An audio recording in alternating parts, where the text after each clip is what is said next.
Sekarang baru aku tahu kenapa coklat Confetto ni viral. Memang sangat-sangat sedap. Yang ini milk chocolate, yang ini dark chocolate. Dark chocolate ni ada rasa pahit-pahit sedikit tapi tak pahit sangat. Yang ini rasa milk chocolate, rasa coklat yang macam biasa korang makan tu.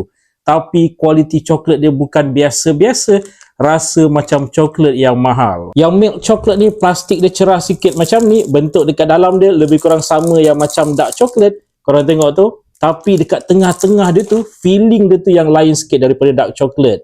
Dekat tengah-tengah dia tu ada lapisan susu yang macam ni. Bismillah. Milk chocolate ni favourite aku. Korang kalau tak suka yang manis sangat, aku syorkan beli yang milk chocolate ni. Coklat campur dengan susu memang sangat-sangat sedap.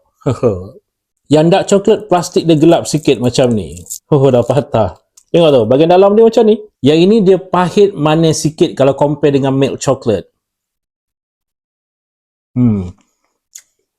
Tapi masih rasa mantap, sedap. Jadi guys, kalau korang tengah cari coklat Confetto yang macam ni, korang boleh klik je pada link yang aku letakkan dekat bahagian bawah ni.